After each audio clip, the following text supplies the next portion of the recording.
This is just me venting, and I need to get this off my chest because I am so completely exhausted by my wife lately. I don't even recognize her anymore. The woman I married 32 years ago would never have done what she did. She would never have treated our daughter the way she's been treating her. But here we are, and I'm sitting in my home office at 2 in the morning, unable to sleep, unable to stop replaying everything that happened in October, unable to shake this growing feeling that my marriage might actually be over. Our little girl's wedding was back in October. I say little girl, but she's 28 now, a registered nurse working brutal shifts at a hospital in New Orleans, and she'd been planning this wedding for over a year. She was so excited.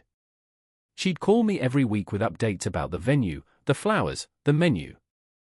She'd found this beautiful historic building in the French Quarter, and even though the wedding was going to be small, just close family and friends, she wanted everything to be perfect. She deserved perfect. After everything she'd been through in nursing school, after working through the worst years of the pandemic, after finally finding a man who treats her like the treasure she is, she deserved one perfect day. But it was a fucking disaster, and it was all because of my wife. Let me back up a bit.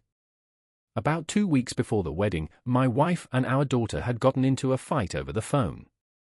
I wasn't privy to all the details because my wife was in the bedroom with the door closed, but I could hear her voice getting louder and sharper. When she came out, she was red-faced and furious, saying our daughter was being ungrateful and difficult. I asked what happened, and she waved me off, saying it was nothing, just wedding stress. Our daughter stopped calling after that. She'd text me directly, but the family group chat went silent on her end.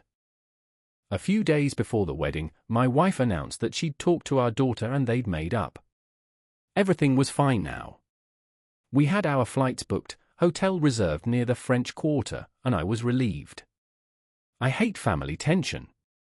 I hate when my kids are upset. So we flew down to New Orleans on a Thursday, 2 days before the Saturday wedding, and that's when I started to see the cracks forming. The moment we landed and got to the hotel, my wife started complaining. The room wasn't what she expected. The view wasn't good enough. The air conditioning was too loud. I brushed it off as travel stress. But then she started in about her hair. She'd gotten it colored before we left home, spent $200 at her usual salon, but now she was saying it looked terrible. It was too dark. Too flat. It didn't photograph well. She kept taking selfies and showing me, asking me if I could see how awful it looked, and honestly, it looked fine to me. It looked exactly like it always did. Our daughter had made dinner reservations for that Thursday night at this amazing Creole restaurant she'd been wanting to take us to. When we got there, my wife barely touched her food. She kept pulling out her phone, looking at her hair in the camera, making these little disgusted sounds. Our daughter noticed. Of course she noticed. She asked if everything was okay, and my wife launched into this whole thing about her hair disaster and how she didn't know what she was going to do for the wedding photos. That's when our daughter made the offer that I now wish she'd never made. She suggested a few salons around New Orleans that might be able to fit my wife in before Saturday. She pulled up their Instagram pages, showed my wife their work, gave her their phone numbers. But my wife looked at the prices and balked. Then she looked at our daughter and asked, very sweetly, if she would just do her hair instead. Now, I should mention that our daughter has her cosmetology license. She got it years ago, before nursing school, and she still does hair on the side for extra money.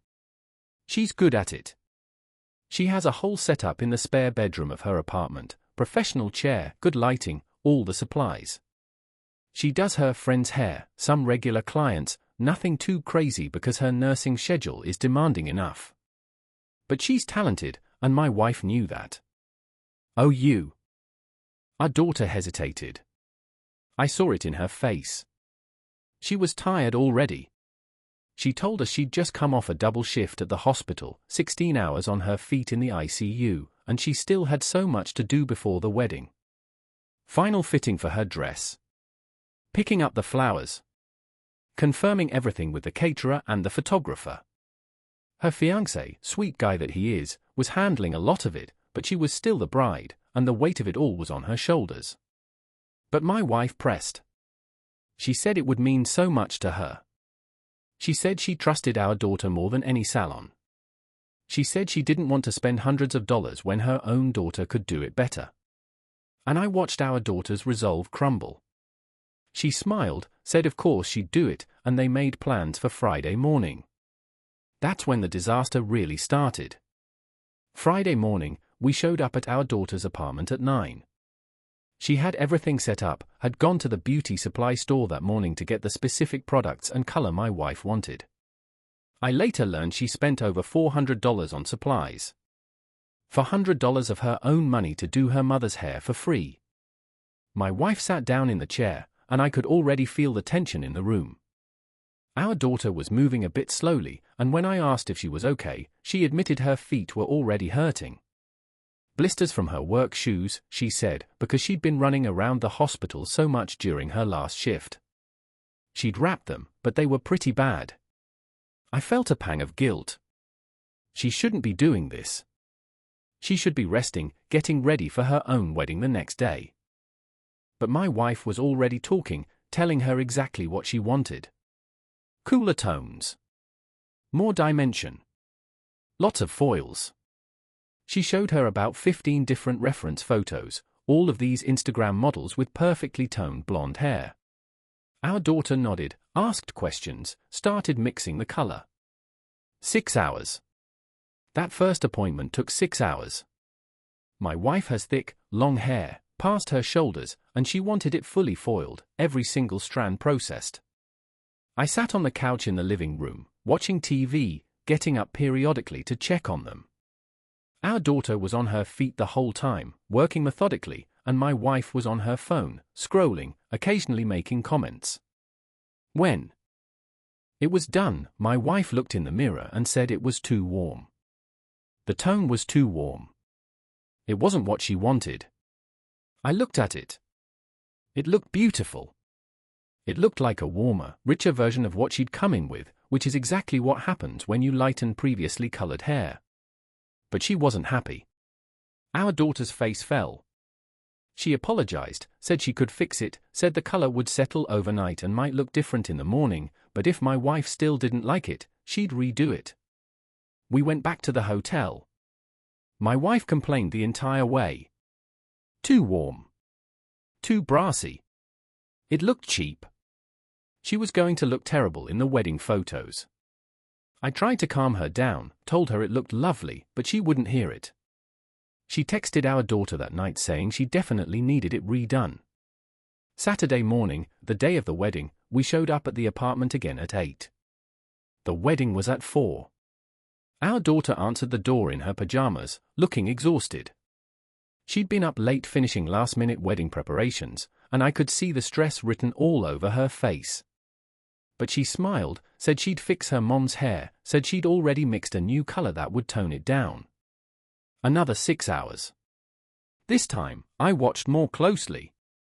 I watched my wife criticize every step. Too much color here. Not enough there. The foils aren't close enough to the roots. You're not sectioning it evenly. Our daughter was patient, so patient, but I could see her hand starting to shake. Around hour 4, she excused herself to use the bathroom, and I heard her crying. My heart broke. When she came back out, her eyes were red, but she kept working. And my wife? My wife looked at her watch and said, "We're running out of time. You need to work faster." I should have said something then. I should have stood up, told my wife to stop, dragged her out of there and taken her to a goddamn salon myself. But I didn't. I'm ashamed to admit I didn't. I just sat there like a coward while my daughter suffered. When tea was done this time, my wife looked in the mirror and said it was too cool now. Too ashy. She looked washed out. Our daughter was shaking. She offered to adjust it one more time, but my wife said there wasn't time, she'd just have to live with it. And then she said, I should have just gone to a professional. Our daughter started crying again. She apologized over and over. She said she'd tried her best, that she'd done exactly what my wife asked for, that the color would settle and look better once it was styled. She said she needed to start getting ready herself now. The wedding was in less than 4 hours, but she'd be happy to do one more adjustment after the honeymoon if my wife still wasn't happy. My wife just huffed and said fine. We left. Our daughter's fiancé was waiting outside, having just arrived to start getting ready himself, and I saw the look he gave us. It wasn't friendly. At the hotel, while my wife was styling her hair and doing her makeup, still complaining the entire time, I got a text from our daughter. She said her feet were blistered so badly she didn't know if she could wear her heels for the wedding. She said she was in so much pain she could barely walk. She said she'd been up for 30 hours straight with work and wedding prep and her mom's hair, and she was running on fumes. She said she was sorry if she'd ruined her mom's hair, but she'd really tried her best. I told her not to apologize. I told her she was amazing and I was proud of her and she was going to be the most beautiful bride. I told her to take some painkillers and maybe bring a backup pair of flats. And then I went back into the hotel room and I snapped at my wife for the first time in years. I told her enough was enough. I told her she was being cruel and selfish. I told her our daughter had sacrificed her time and energy and money and physical health to try to help her, and all she'd done was complain and criticize. I told her the hair looked beautiful, that no one at the wedding would be looking at her anyway because it was our daughter's day, and she needed to stop this nonsense immediately. She looked at me like I'd slapped her. She said I was being ridiculous. She said this was our daughter's job, and she should be able to handle it. She said she'd paid good money over the years for bad hair work, and she wasn't going to pretend to be happy with subpar results just because it was family doing it. I told her if she said one more word about her hair, I was going to lose my mind. The wedding itself was beautiful, despite everything. The venue was stunning, all exposed brick and twinkling lights and flowers everywhere. Our daughter looked absolutely breathtaking in her dress, even though I could see the pain in her face every time she took a step. She'd worn the heels. Of course she'd worn the heels. She'd wanted everything to be perfect. Her new husband kept his arm around her waist the whole time, steadying her, and I could see the love and concern in his eyes. My wife complained through the entire ceremony. She whispered to me about how the lighting made her hair look even worse. During the cocktail hour, she kept going to the bathroom to fix it, coming back frustrated. At dinner, she barely ate, just kept taking photos and deleting them, saying she looked terrible in every single one. Our son pulled me aside at one point and asked what was wrong with Mom. Our youngest daughter asked why Mom was being so weird. I didn't know what to tell them. But the worst part was watching our daughter try to navigate it all. She'd come over to talk to us, to thank us for coming, and my wife would immediately start in about the hair. I know you tried, sweetie, but I think we need to have a serious conversation about color theory. Next time, maybe listen when I show you reference photos. I just hope the photographer can edit these pictures. Our daughter would just nod and apologize and then excuse herself. I saw her crying during the father-daughter dance. I asked her what was wrong, and she whispered that her feet hurt so badly she could barely stand, but she didn't want to ruin the dance by complaining. My little girl, in so much pain on what should have been the happiest day of her life, and she was worried about ruining the moment. After the dance, her husband came up to me. Very politely, very respectfully, he asked if maybe we could consider cutting our trip short and heading home the day after the wedding instead of staying the extra 2 days we'd planned. He said our daughter was exhausted and needed to rest before they left for their honeymoon on Tuesday. He didn't say it was because of my wife, but I knew. I could read between the lines. I agreed immediately. I told him I understood, and I apologized. He just nodded and said thank you, and then he went back to take care of his bride. The next morning, Sunday, we packed up and flew home. My wife complained the entire flight. The hair. Always the hair. How much it was going to cost to fix it. How traumatic it was to have bad hair at her daughter's wedding. How she'd trusted our daughter and been let down. I didn't speak to her. I couldn't. I was afraid of what I might say. When we go home, she exploded. She called 3 different salons trying to get an emergency appointment. She finally found one that could see her on Monday, and they charged her $350 to fix what our daughter had done. Which, from what I could see, was just adding some slightly warmer tones back in.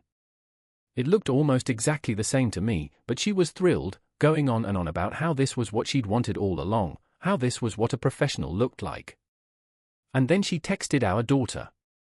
I didn't see the text until later, but our daughter screenshotted it and sent it to me. My wife had ripped her apart.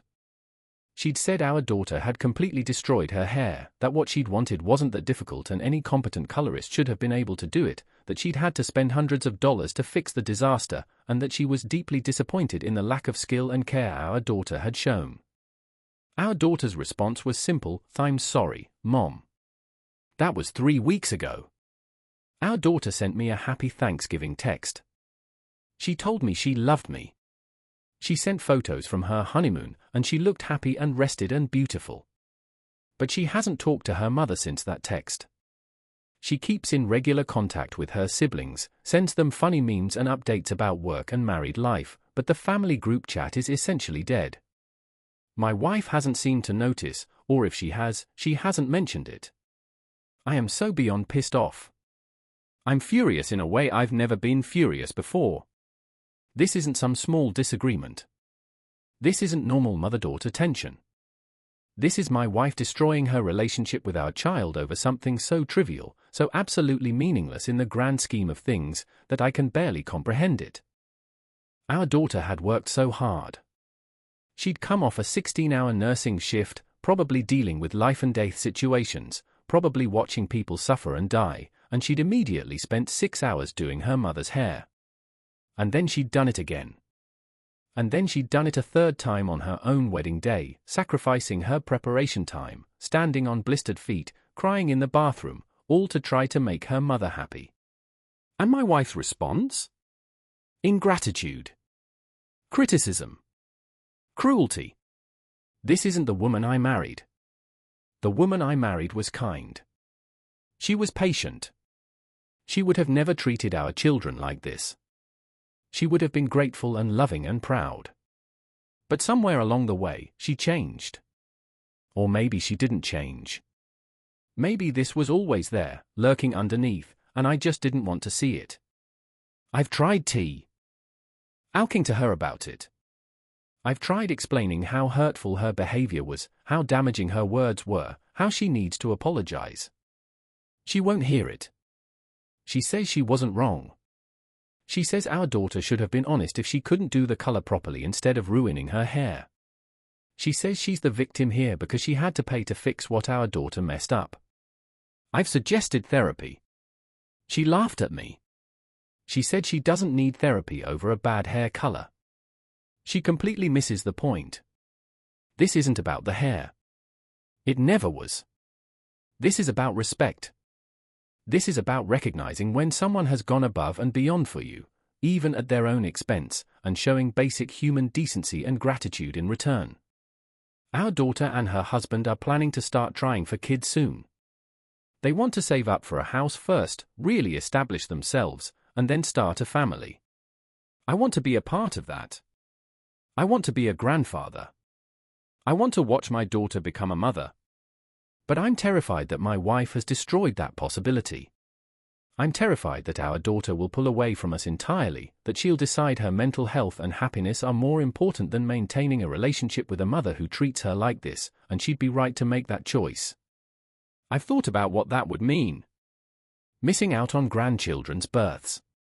Missing first birthdays and holidays. Not being there for the big moments. Becoming estranged from my own child because my wife couldn't control her vanity and entitlement. The thought makes me physically ill. I've also thought about divorce. I never thought I'd think about divorce. We've been married for 32 years. We've built a life together. We have 4 children together, a home, shared history, shared memories. But I don't know if I can stay with someone who would treat our daughter this way. I don't know if I can look at my wife the same way ever again. Every time she touches her hair now, every time she makes some comment about how good it looks after the salon fixed it, I feel this surge of rage that I have to swallow down. If I have to hear about her precious hair one more time, I might actually leave. I'm not joking. I'm not being dramatic. I'm genuinely at my breaking point. No hair is worth losing your daughter over. No haircut, no color, no style is worth destroying a relationship with your own child.